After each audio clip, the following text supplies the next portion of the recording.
E lui ha questa teoria. Siamo rientrati in studio e durante la pubblicità l'utilità cioè saremo salvati dall'inutile. C'era una battuta. Rendiamo partecipi anche i telespettatori di questa cosa qua, no? L'Europa si faceva una battuta su che cosa può salvare il continente europeo con le problematiche economiche, sociali, eccetera, eccetera, con differenti politiche e quant'altro.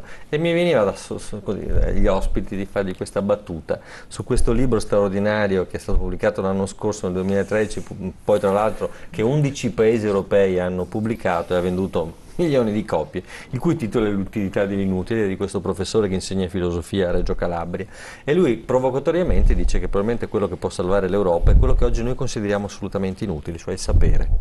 Allora qui il professore mi diceva: ma che tipo di sapere?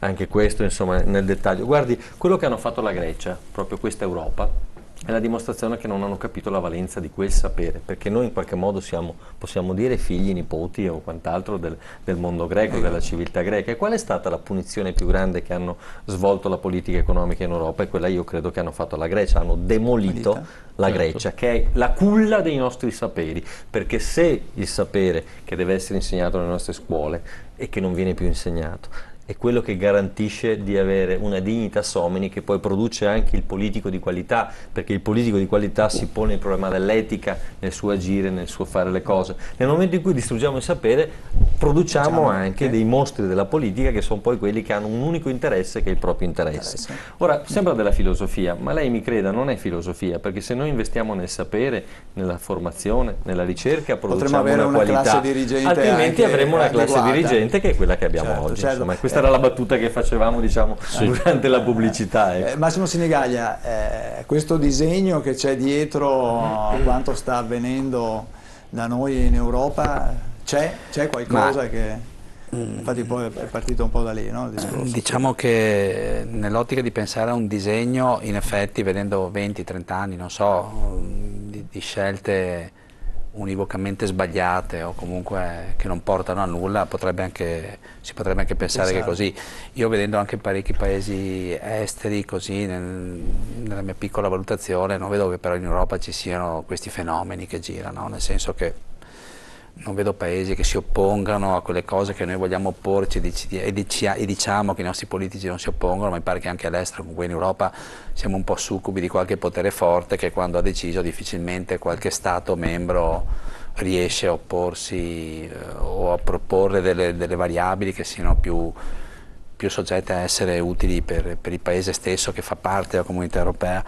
Mi collego a quello che diceva lui prima relativamente appunto al discorso etica, no? Quando io prima dicevo competenza e responsabilità, prima forse etica giustamente, poi competenza e responsabilità, perché se la competenza è anche molto forte, ma di qualche silente assassino dell'economia non basta la competenza, ci vuole anche l'etica, e quindi di fondo quello che poi probabilmente manca è anche una situazione che porti il politico o anche il manager o chi comunque si occupa e ha la possibilità di avere del potere decisionale di agire con uno scopo che sia anche etico, non solamente competente.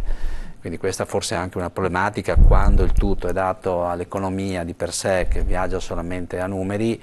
Poi là si può perdere anche di vista dove questi numeri poi portino, se poi portano a quello che abbiamo visto adesso, non è poi così positivo, no? per un paese o per l'economia in genere. Infatti volevo chiedere al professor Luciano Greco, proprio questo comportamento anche delle multinazionali, anche in ambito così economico, commerciale, diciamo, quindi queste multinazionali che arrivano, lavorano, però non pagano le tasse nel paese dove producono. Mi sembra un po' di ripercorrere un po' la storia delle multinazionali, che ne so, delle sementi OGM, no? Che poi alla fine creano dei dipendenti.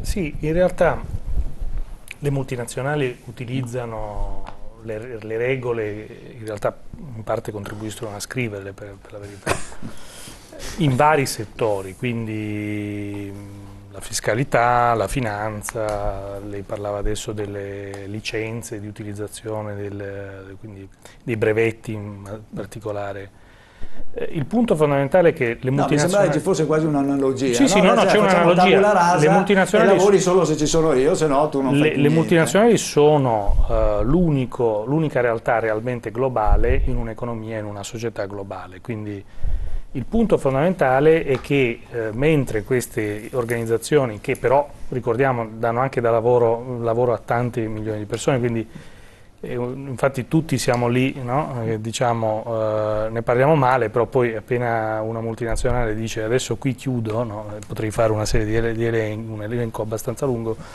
tutti diciamo no, non chiudere, adesso proviamo.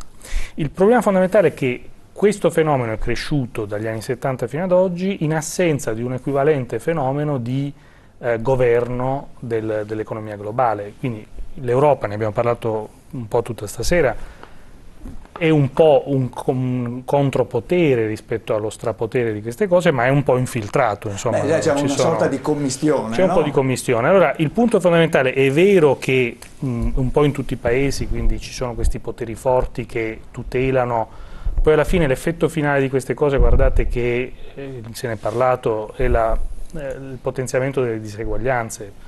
La grande rivoluzione degli ultimi 30 anni è la crescita enorme dei redditi dell'1% dei più ricchi di tutti i paesi sviluppati. Quindi questo è l'elemento, se uno guarda, c'è questo libro adesso diventato famosissimo di Thomas Piketty, che è un economista francese, è diventato il best seller secondo il Financial Times. Il punto fondamentale è la concentrazione della ricchezza, quindi le persone più potenti economicamente sono in grado di incidere tramite... E in Cina ci sono un sacco di... In Cina, ma anche in Italia, in realtà le multinazionali sono presenti in tutti i paesi del mondo. Il problema ma parlavo di persone ricche invece. Anche in Cina certo ci sono persone, ma la Cina è un paese molto particolare, nel senso che adesso Senigallia potrà essere più preciso di me, ma insomma è un paese dove si unisce una grande idea di programmazione centralizzata di tutto quello che riguarda gli affari pubblici, in realtà con un sistema di capitalismo c'è un mix infatti sfrenato, molto particolare. No? C'è un'accumulazione di ricchezza anche molto forte. Quindi il punto interessante sarebbe capire come mai la popolazione sostiene governi nei vari paesi, questa è la domanda interessante, che fanno questo tipo di politiche, in particolare come mai in Italia, se l'evasione fiscale è così nemica del popolo, il popolo non si ribella contro chi non fa molto per l'evasione fiscale. Però qui mi permette di dire un ultimo punto. Probabilmente abbiamo parlato di classi dirigenti, di competenza, secondo me c'è un problema di competenza importante. Abbiamo fatto un grande rinnovamento, ma manca forse il rinnovamento della competenza, che quello sarebbe un punto importante. Qui però c'è un ruolo fondamentale, l'attore di cui non abbiamo parlato proprio, sono i mezzi di comunicazione di massa, cioè diciamo, sono i mezzi di comunicazione di massa che creano l'opinione delle persone sull'argomento evasione fiscale piuttosto che l'articolo 18, se ne parlava prima. Quindi è molto importante la verità di cui si parlava prima, bisogna cominciare a dire la verità, qualcuno ha detto prima. Ecco, la verità a chi non è esperto di queste materie, chi la dice? La dicono i giornali e la televisione. Allora, questo è l'elemento centrale da cui ripartire per fare tutti i ragionamenti. In Italia? Fare. In Italia sicuramente. Di chi sono la televisione e i giornali? Bravissimo professore, sono in mano agli stessi sono gli stessi che gestiscono quindi, le multinazionali, esatto. No? O quantomeno che hanno interesse che l'Italia vada in questa maniera. Io non ho visto, perché nell'ultimo ventennio abbiamo visto che i partiti sono diventati partiti dei padroni. Sì. Non c'è un partito indipendente. Verissimo. Il partito è legato a un'attività aziendale, compreso il PD. Certo. C'è la Lega delle Cooperative dietro che ha tutti i suoi interessi e va avanti così. Berlusconi sappiamo e via di seguito tutti gli altri. C'è poco da fare. Renzi non è che nasce così come un fungo in mezzo al bosco, certo. Viene fatto nascere, viene cresciuto e va bene, ma purché risolve i problemi, ma se no non andiamo da nessuna parte. Cioè, il problema è che in America se uno ha un'azienda non può fare politica, lo fanno secco, perché ci sono delle lobby che naturalmente portano avanti gli interessi di grosse aziende perché si sviluppi un certo tipo di economia. Ma non è che il politico, che l'industriale diventa politico, lo cancellano, non è mai successo. Forse l'unico che aveva un qualcosa, che era ricco di famiglia, era Kennedy, ma quando è entrato in politica ha abbandonato, ha dato in gestione tutte le sue capacità ad altri e si è comportato come persona al di fuori di qualsiasi interesse, tant'è che poi l'hanno fermato per tempo. Ecco. Zanetti, a proposito di evasione fiscale, invece, quella degli italiani, allora, diciamo, lei prima presentava alcuni aspetti simpatici, sicuramente curiosi. Guardi, ritorno al titolo, evasione barbarica. Siccome ogni volta che si parla di evasione, se la prendiamo dal mondo degli imprenditori, si dice ma noi siamo costretti ad evadere, soprattutto i medio-piccoli o piccoli, perché la tassazione è così elevata che dovrei morire. Anche qui ci sarebbe molto da dire, però io mi attengo semplicemente ad alcuni dati che sono abbastanza interessanti e non sono numericamente quelli che ho detto all'inizio di trasmissione, 120-130 miliardi di evasione, ma io cerco di dirvi dove è concentrata prevalentemente l'evasione.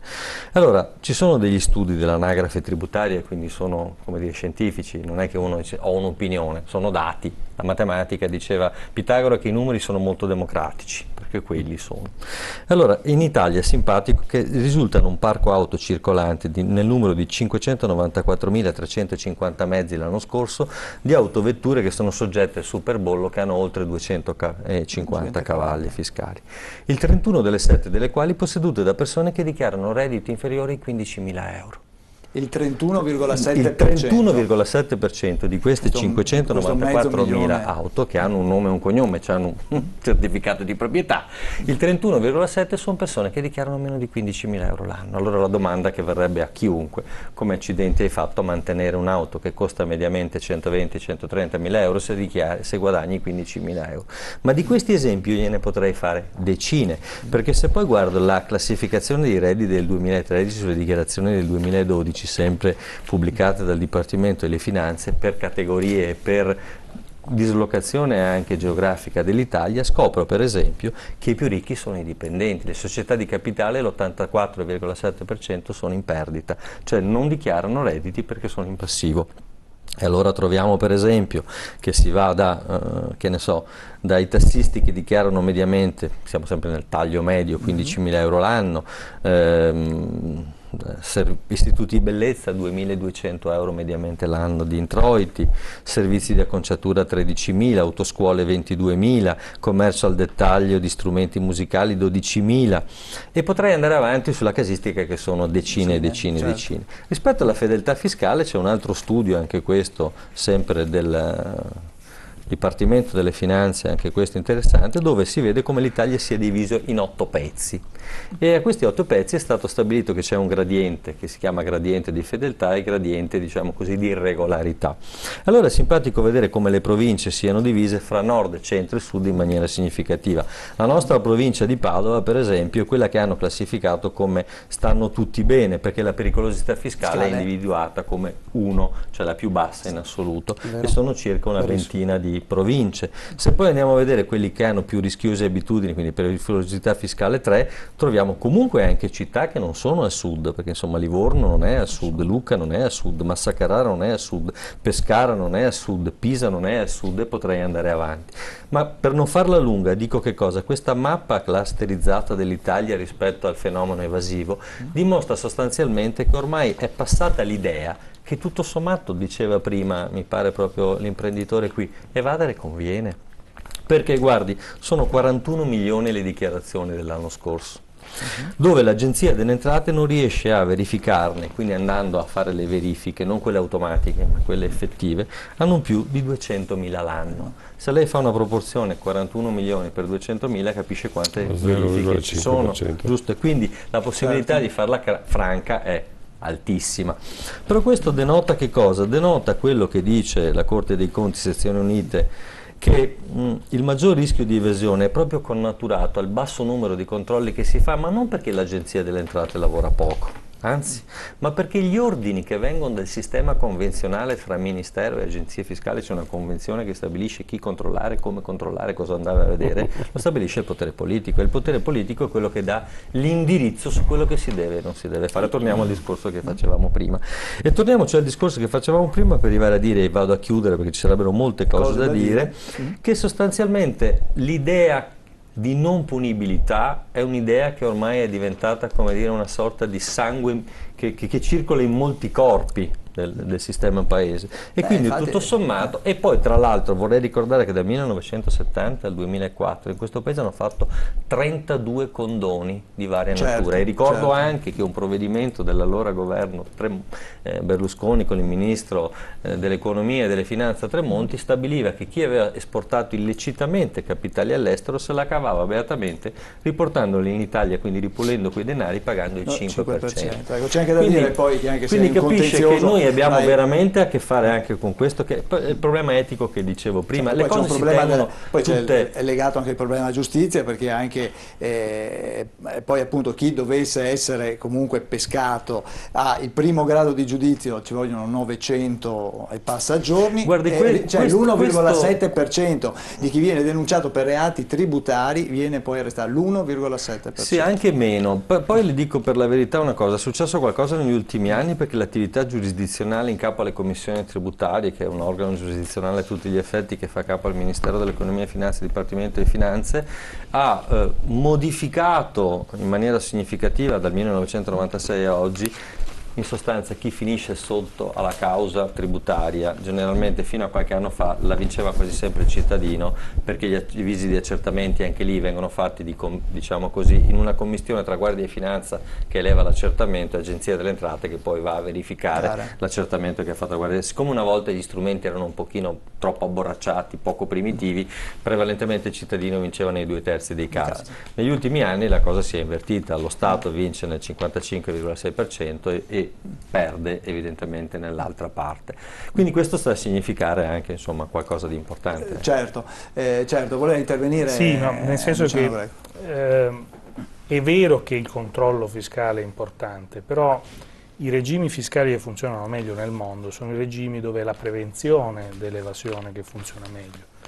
Su questo fa parte un po' di quel ragionamento che facevamo prima, di quanto c'è adesione all'idea che bisognerebbe aumentare il tasso di fedeltà fiscale in questo Paese, che è una scelta politica, cioè nel nostro Paese sono state avversate spesso delle misure che servivano, pensiamo adesso è una questione impopolare, ma insomma all'uso del contante, è notorio, c'è tantissima letteratura che fa vedere come l'uso del contante è diciamo, un fattore criminogeno sia sul piano dell'evasione che sul piano poi di tutte le altre attività illecite, incluso il riciclaggio, eccetera, eccetera.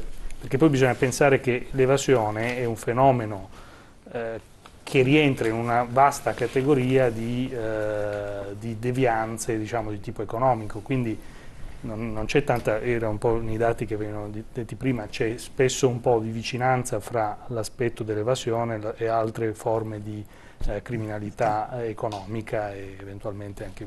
Quindi da questo punto di vista il tema centrale sarebbe di introdurre, e devo dire la legge di stabilità un po' quest'ultima lo fa, alcuni strumenti di prevenzione, cioè è importante evitare che i cittadini non siano posti di fronte alla domanda vuoi o non vuoi la fattura, perché se funziona così, alla fine insomma, se mi conviene, insomma, uno può essere anche morale dal punto di vista del comportamento, però alla fine potrebbe cedere. Invece è importante che sia difficile fare la domanda vuoi o non vuoi la fattura.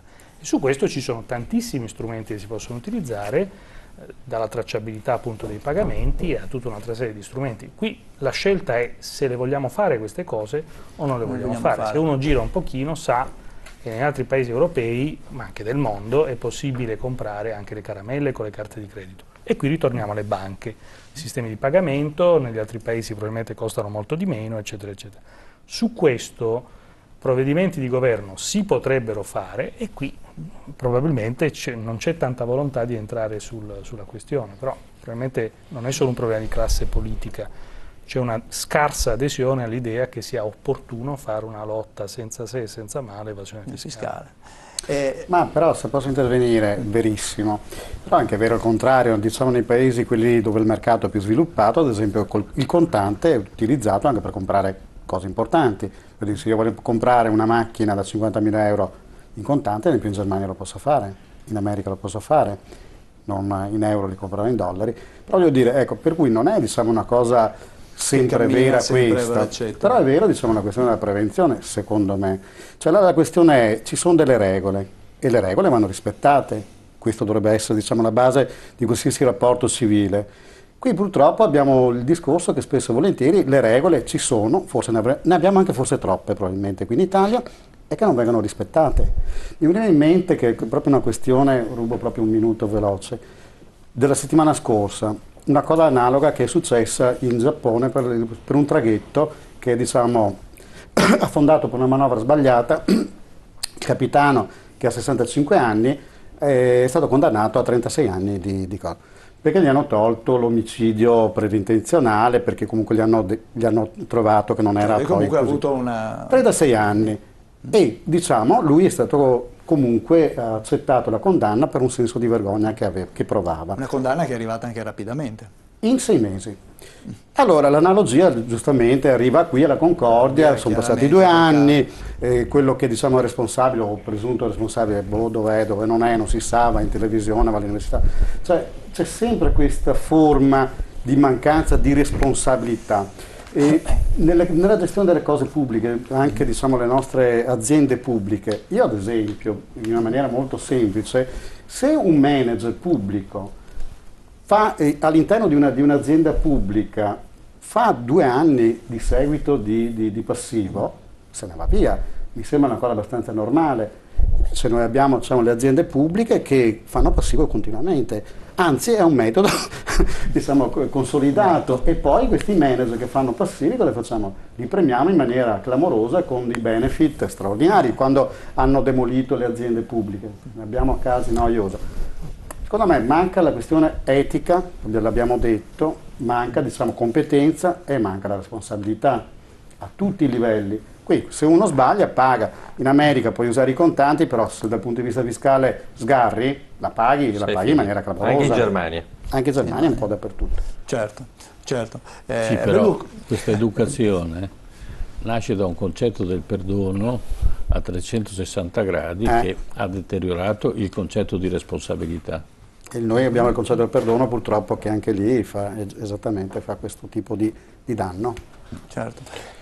Bellucco, io volevo un attimo ritornare sulla questione degli imprenditori cinesi e godono di agevolazioni fiscali quando arrivano qua nel nostro paese, sì, no? Cioè certo, nei primi 3 anni di attività, giusto? Certo. Voi tra l'altro proprio come Confedercontribuenti avete fatto, vi siete mossi in questo senso proprio per chiedere anche chiarezza sulla situazione appunto dei cinesi?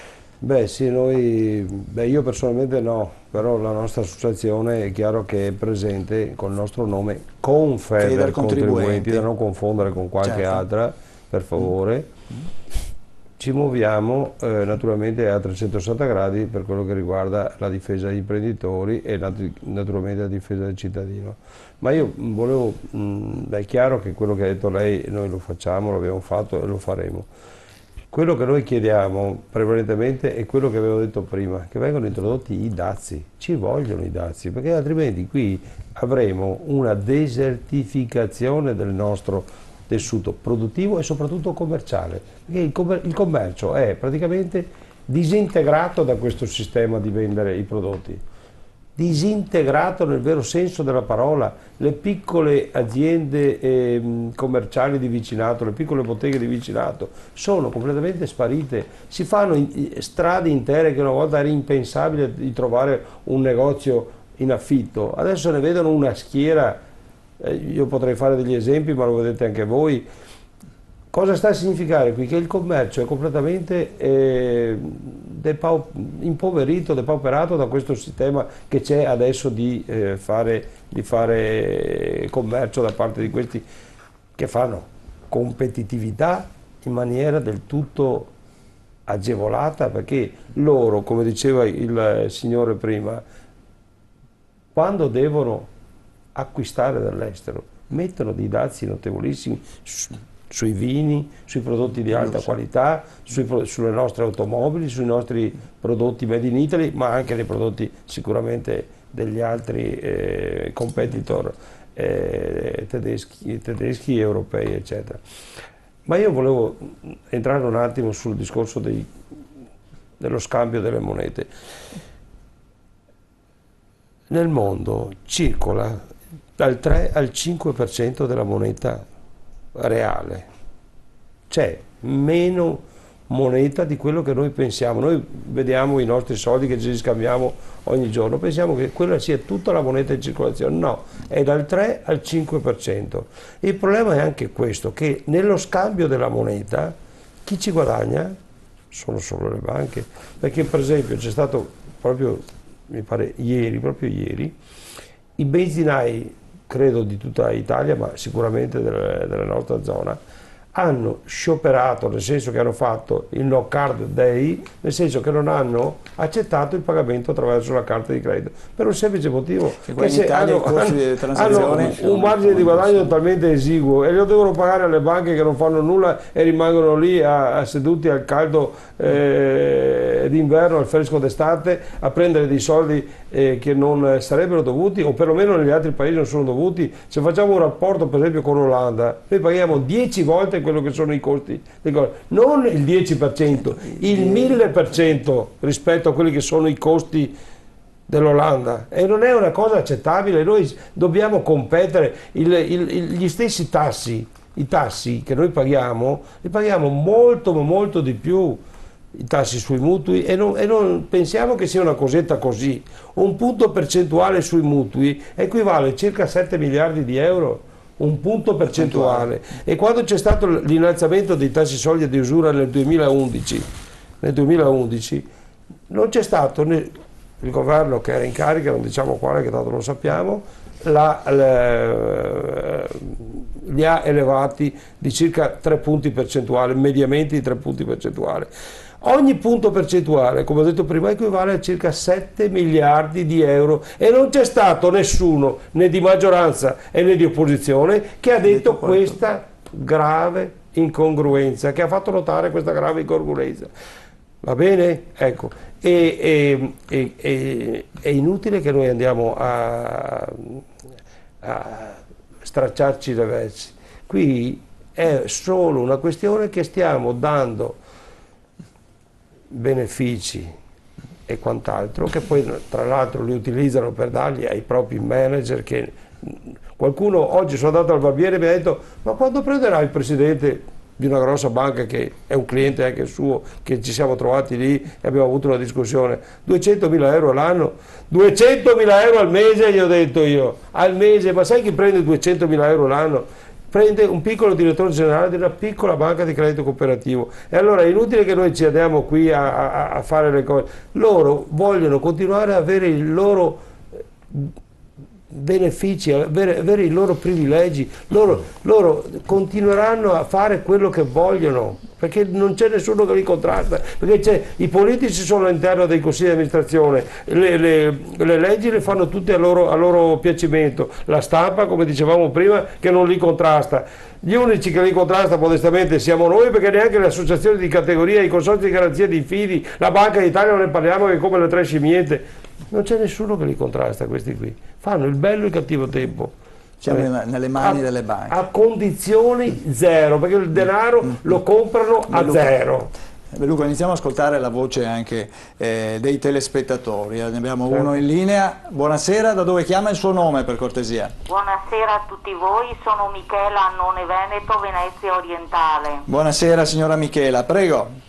Quando parlate di Cina e di cinesi, sarebbe auspicabile parlare anche che tra Cina e USA hanno la bellezza del 50% circa, responsabili del 50% circa delle emissioni cosiddette effetto serra, che non è cosa da poco, giusto? Dell'inquinamento. Giusto? Non è cosa da poco. Certo. Poi avete parlato di grande evasione fiscale, è la politica che permette la grande evasione fiscale, perché vedete signori miei, se una banca non tanto limpida come Montepaschi di Siena era in Veneto in questi giorni a fare uno studio sulla produttività degli schiavi veneti, abbiamo bisogno del Montepaschi di Siena in Veneto noi? Poi per quanto riguarda il signor Matteo Renzi, non è andato a cena con la signora Maria che fa e dà volente o nolente la fiscalità, è andato a cena, o sbaglio, con Confindustria o sbaglio? Non è andato a cena con la signora Maria qui presente, che però si incavola ugualmente, perché vedete, e torniamo sulle regioni a statuto autonomo, abbiamo la regione Friuli Venezia Giulia autonoma fiscalmente, che in questi giorni però con le esondazioni chiede aiuti di Stato. Ma se sei autonoma fiscalmente ti arrangi con i tuoi averi, giusto? Altrimenti sono soldi miei, non dei friulani, o sbaglio? Benissimo, grazie signora Michela. E adesso abbiamo un altro telespettatore in linea. Buonasera, da dove chiama? Il suo nome? Chiamo da Monselice. Buonasera, il suo nome? Antonio. Antonio, buonasera signor Antonio, prego. Senta, io stavo seguendo la trasmissione, ma il discorso non è solo che non c'è controllo, non c'è niente, non vuole esserci il controllo, perché dopo 3 denunce fatte ancora non hanno provveduto con una ditta che addirittura ha fatto 1,5 milioni in 1 anno e mezzo, 2 anni, 1,5 milioni di evasione, tutto con le fatture in mano. Io ho le fatture in mano. Poi parliamo della fame, della cosa, gente che si ammazza e non vanno a prendere questa gente. Ditemi voi che si deve fare, dove vogliono arrivare. Benissimo, grazie. Grazie anche al signor Antonio da Monselice. Allora, dobbiamo andare in pubblicità, adesso rientriamo subito, TV7 Match, e appunto adesso finiamo questa nostra trasmissione e ritorneremo appunto a parlare di questa evasione barbarica tra poco.